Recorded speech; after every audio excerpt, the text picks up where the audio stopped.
If Senate Republicans are successful in passing their tax bill, the House will have to reconcile differences between their tax plan and the Senate's before it gets sent to President Trump's desk to sign.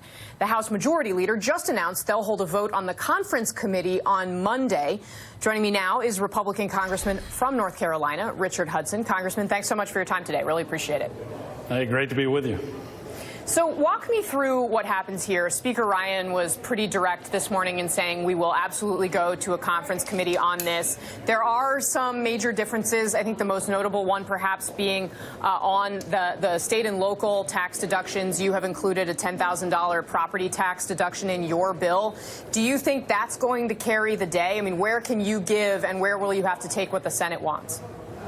Well, we'll have to see, won't we? There are a number of really serious differences. We need to go to conference. There was some speculation that we might take up the Senate bill and avoid a conference, but I don't think that's the case. I think there are some of these differences, like the SALT issue you bring up. I think also the issue of a trigger is something that many of us on the House side really don't see in the cards. So I think we'll see the Senate clear their bill at some point here in the next day or so, we hope, and the House will be back in session Monday night, to go to conference.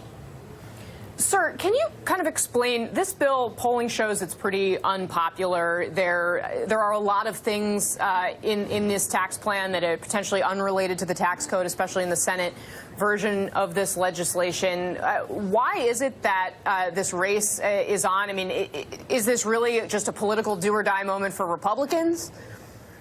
Well, there are so many of us that have looked at history when you've had tax cuts, like with John F. Kennedy's tax cuts, with Reagan's tax cuts, even the Bush tax cuts more recently. Every time that we've had major tax reform, you've seen tremendous economic growth in this country. You've seen tremendous job growth. You've seen wages increase. You've seen people going back to work. And I believe for us in Congress today, we see this as our generation's chance to put the American people back to work.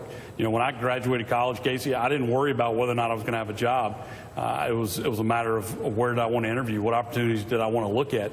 Today, kids are graduating college wondering, are they going to be able to find a job? I want to get us back to booming economic growth, great opportunities for people, much higher wages where families can live off the wage, not have to work 2 and 3 jobs. This tax reform is important because we know what it can do for the country.